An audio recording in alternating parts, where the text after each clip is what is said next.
Bien, buen día a todos. En esta oportunidad vamos a analizar la Revolución Cubana que se da en 1959. Anteriormente vimos la Revolución China. ¿Qué decir de Cuba? Bueno, es una isla de Centroamérica que está muy cerca a los Estados Unidos, puntualmente a lo que es el estado de la Florida.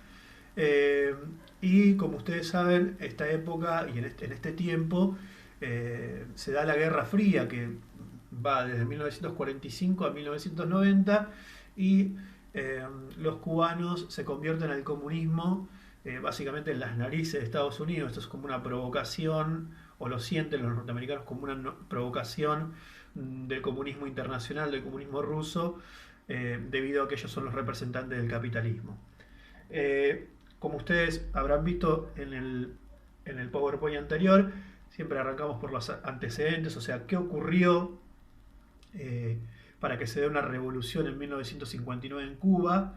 Ustedes saben que una revolución es un cambio profundo, un cambio radical en una sociedad o en un país. Bien, vamos a ver lo que pasaba en Cuba antes de la revolución. Gobernaba Batista, ¿no?, que realiza un golpe de Estado con apoyo de Estados Unidos y de las Fuerzas Armadas en 1952, ¿no? Como todo dictador, Batista lo que va a hacer es suspender la Constitución, eliminar la oposición política y demás.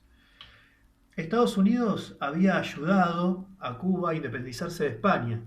Cuando los ayuda, después de que España se va de Cuba, Estados Unidos genera un protectorado, ¿no?, o ejerce un protectorado sobre la isla.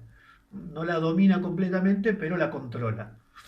Bien, en lo económico, controla el 90% del capital minero, el 90%, el 80% de servicios públicos, ferrocarriles, y monopoliza con sus empresas la producción de azúcar, ¿sí?, que va toda a Estados Unidos. Pero además, también eh, controla todo lo que tiene que ver con el juego, con el turismo, con la prostitución, con la droga, que deja mucho más plata que lo otro, ¿sí?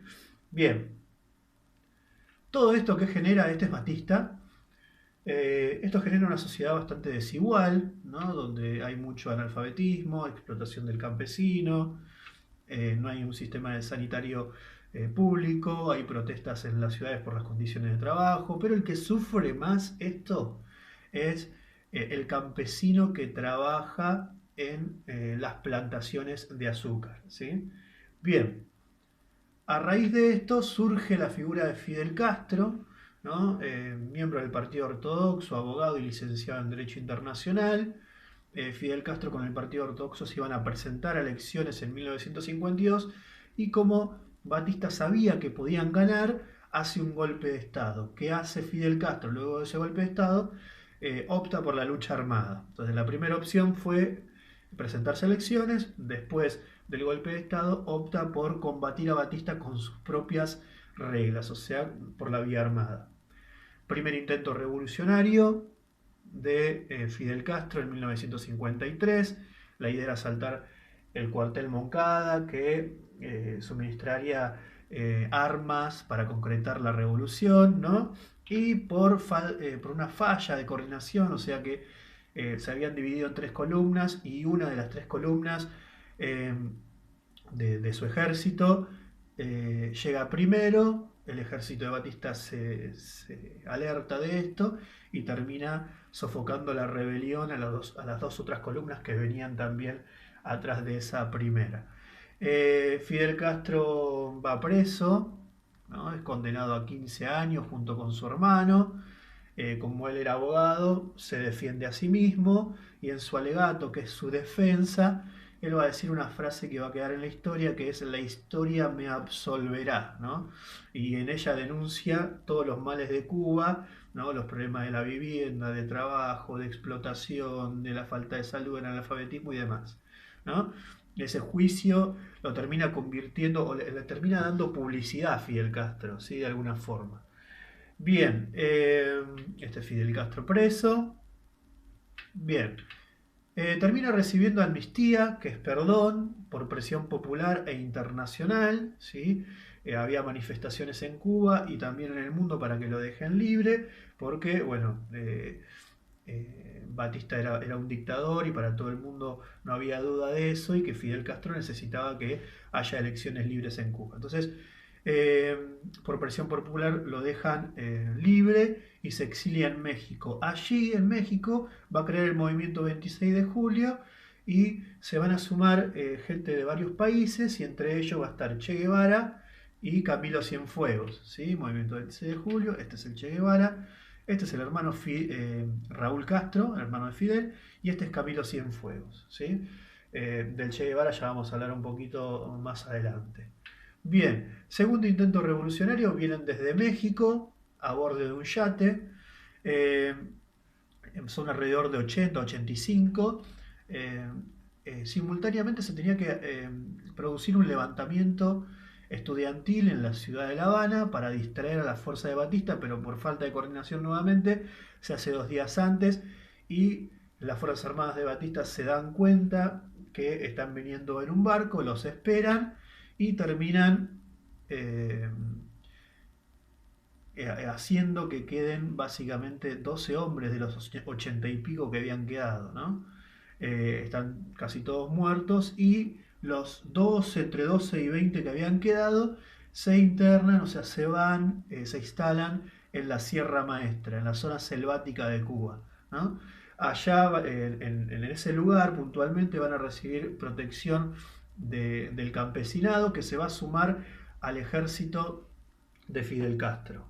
Bien, Fidel Castro entonces va a sumar a los campesinos, que son los que sufren la explotación en los campos de azúcar, y va a establecer la guerra de guerrillas. Al igual que Mao, como les decía la semana pasada, la guerra de guerrillas tiene que ver con esto, de conocer el terreno, ¿no? De conocer el terreno, de saber cuándo golpear, cuándo replegarse, cuándo avanzar, y utilizar todo eso a su favor, ¿no? Otra comparación con Mao es que van a sumar, como les decía anteriormente, al campesino a su ejército y ese ejército se va a volver muy numeroso. Bien, batallas importantes, el Che Guevara en Santa Clara, Yaguajay, Cienfuegos y Fidel Castro en Guisa, que es la más importante de las tres, ¿sí? Batista lanza una ofensiva en el 57 contra el ejército de Fidel Castro y termina fracasando, ¿no? Ahí hay una foto en donde el Che Guevara descarrila un tren eh, que venía con soldados y provisiones para Batista. Bien, y el primero de enero del 59 triunfa la revolución y Batista huye de Cuba hacia Estados Unidos. Fidel Castro como primer ministro realiza las siguientes acciones. Ley de reforma agraria, o sea que reparte tierras. Las empresas de electricidad pasan todas a manos del Estado, los ferrocarriles también. Inicia un plan de alfabetización, de salud. Los ingenios de azúcar pasan todos a mano del Estado. Y ustedes fíjense que todas estas cosas en su momento pertenecían a Estados Unidos. Entonces ustedes pónganse a pensar básicamente que los estadounidenses se van a poner en contra de esta revolución porque le están sacando los teléfonos, los ferrocarriles, el azúcar y demás cuestiones. En un primer momento, esto es importante también que lo sepan, en un primer momento la revolución se inicia como un movimiento nacionalista que quiere elecciones libres en Cuba, pero luego se suma a las filas del comunismo y estrecha relaciones con Rusia. O sea, en un primer momento querían sacar solamente a Batista y llamar a elecciones, pero frente a los ataques de Estados Unidos, la única forma que encontró Fidel Castro, o una de las únicas formas que encontró Fidel Castro de proteger esa revolución fue sumarse a las filas de el comunismo ruso y que ellos lo protejan.